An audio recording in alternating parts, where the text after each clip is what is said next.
नमस्कार दोस्तों, मैं हूं डॉक्टर BM बघेल, प्रिंसिपल पॉलिटेक्निक कॉलेज। सर्वप्रथम मेरे चैनल को लाइक और सब्सक्राइब कर दी, कृपया करें। दोस्तों, आज व्यवसाय के क्षेत्र में सबसे ज़्यादा यदि किसी व्यवसाय की चर्चा तो वो है इलेक्ट्रॉनिक, जिसे संक्षेप में ई-कॉमर्स भी कहते हैं।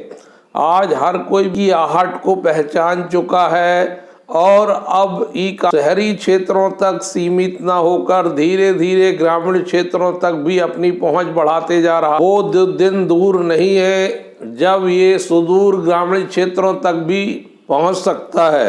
अर्थात ई-कॉमर्स का बहुत उज्जवल है भारत में और रहेगा। हर कोई जानना चाहता है कि ये व्यवसाय क्या होता है, इसका फायदा कैसे उठाया जाता है। उपभोक्ता टेलीविजन में विज्ञापन देखकर और सोशल नेटवर्क साइटों में विज्ञापन देखकर, संदेश पढ़कर जानने की इच्छा रखते हैं और वो अच्छी गुणवत्ता वाली चीजें खरीदना चाहते हैं। ई-कॉमर्स कंपनियों द्वारा फेस्टिवल ओकेशन पर चलाए जाने वाले अभियानों, छूट का फायदा उठाना चाहते हैं। ऑनलाइन कंपनियां ऐसे समय समय पर ऐसे आयोजन, मेगा शो करती रहती है जिनमें भारी छूट दी जाती है। भारत सरकार के डिजिटल के कारण भी इस क्षेत्र को बहुत बल मिला है। जैसे जैसे लोग डिजिटल पेमेंट्स को समझते जा रहे हैं, UPI, भीम ऐप, फोन, अन्य जो पेमेंट्स माध्यम उपलब्ध हैं उनका प्रयोग करते जा रहे हैं। पेटीएम के लिए ई-कॉमर्स से खरीदी करना और ज्यादा सरल होते जा रहा है। आज के युग में मकान से लेके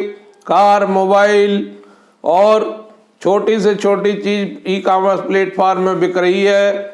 हर वो चीज जो हमारे दैनिक जीवन में उपयोग में आती है वो प्रायः ई-कॉमर्स प्लेटफॉर्म में उपलब्ध है। छोटे से लेके बड़े तक, खुदरा विक्रेता तक ई-कॉमर्स प्लेटफॉर्म में रजिस्ट्रेशन, ई-कॉमर्स मंत्रा, बड़े बड़े प्लेटफॉर्म ने ये सुविधा भी दी है। छोटे विक्रेता उनकी साइट में जाके अपने फर्म का, अपनी कंपनी का रजिस्ट्रेशन कर सकते हैं और भी ग्राहक भी कंपनी जो ऑनलाइन उपलब्ध है उसको ऑर्डर दे सकते। दुनिया में ई-कॉमर्स क्षेत्र खासा विकसित हो चुकी। ग्रोथ के पीछे मुख्य कारण हाई स्पीड इंटरनेट सेवा आम व्यक्ति को उपलब्ध हो रही है। ई-कॉमर्स को नई ऊंचाइयों में पहुंचा दिया। 4-5 हजार रुपए तक की चीजों को करते हैं तो उनको नगद भुगतान नहीं करना पड़ता, सीधे जाके साइट में ऑर्डर करना पड़ता है और वो वस्तु घर जाती है। इसके बाद कैश पेमेंट करना पड़ता है।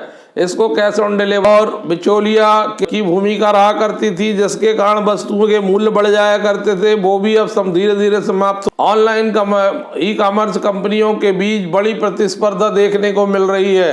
अमेजॉन, फ्लिपकार्ट, मंत्रा जैसी कंपनियां बहुत बड़ी मात्रा में व्यापक कारोबार कर रही हैं। यदि कोई नया कारोबार प्रारंभ करना चाहता है तो वो ऑनलाइन बिजनेस से जुड़कर ऑनलाइन कंपनियों द्वारा दी जाने वाले प्लेटफॉर्म का फायदा उठाकर अपनी वस्तु को राष्ट्रीय स्तर पर बेच सकता है। बेस्ड कंपनियों से उनका प्रोडक्ट उनकी साइट में बेचने की एवज में 3 से 10% तक कमीशन अनुमानतः लेती हैं। ई बिजनेस को अब रोका नहीं जा सकता, बल्कि ये दिन दुनी रात चौगुनी गति से प्रगति करने वाला सेक्टर है, क्योंकि खरीदार इससे बहुत खुश है। उसको मनपसंद वस्तु घर बैठे मिल रही है। यहाँ उद्यमी जिनको वस्तुएं बेचने में बहुत कठिनाई का सामना करना पड़ता है, उनको बने बनाए प्लेटफॉर्म मिल रहे हैं। वो अपने आप को रजिस्टर्ड कर पूरी दुनिया में अपनी वस्तु को बेच सकते हैं। में अगर इस संदर्भ में ई-कॉमर्स मार्केट के बारे में देखा जाए तो सबसे ज्यादा वर्चस्व अमेज़न और स्नैपडील का दिखाई देता है। और एनालिसिस कंपनी ग्लोबल डेटा के अनुसार 2022 में भारतीय ई-कॉमर्स बाजार में 21.5% की वृद्धि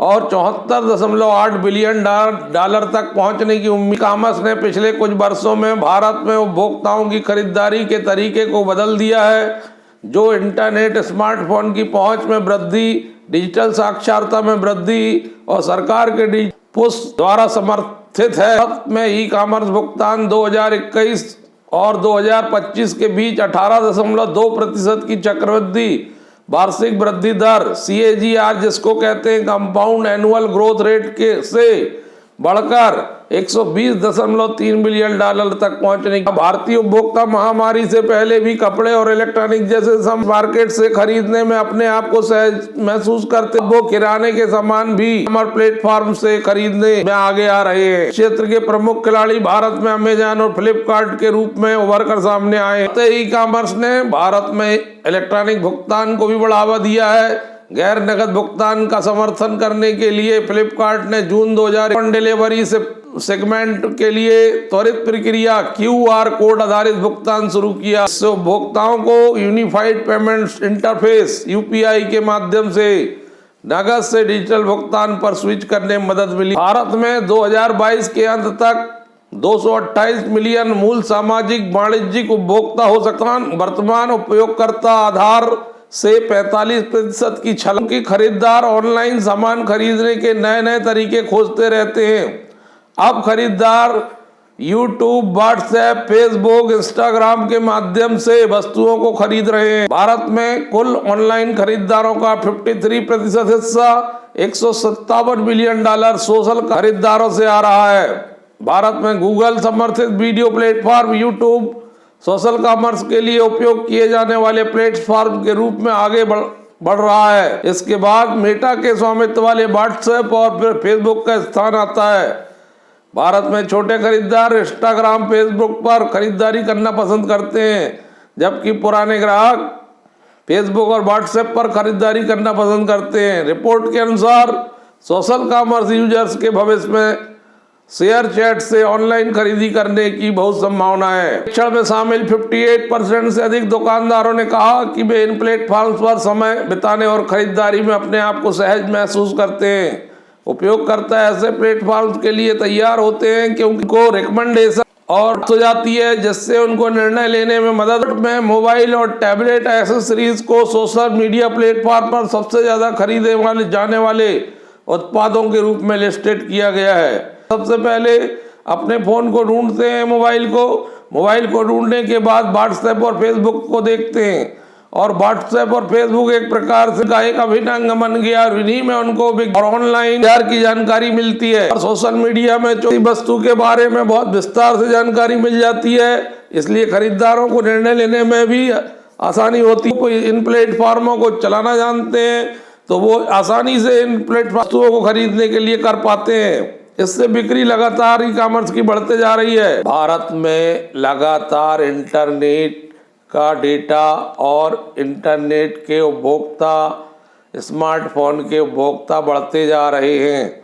जैसे जैसे यह डेटा बढ़ते जाएगा वैसे वैसे ई-कॉमर्स का सेक्टर भी बढ़ता चला जाएगा। इस बीच कंपनियों ने उपभोक्ता व्यवहार को समझ लिया है और वो अपने ब्रांडों को बेचने के लिए सोशल मीडिया प्लेटफॉर्मों में ऐसी जानकारी जोड़ रहे हैं, ऐसी सुविधाएं जोड़ रहे हैं। सोशल मीडिया प्लेटफॉर्म भी ऐसे जानकारियां जोड़ रहे हैं कि उपभोक्ता ज़्यादा से ज़्यादा वस्तुएं खरीदने के लिए प्रेरित हो। प्लेटफॉर्म में लाइव स्ट्रीमिंग सुविधाओं के साथ साथ खरीदारों को अपने प्लेटफॉर्म पर सामान खरीदने के लिए सक्षम बना रहे हैं।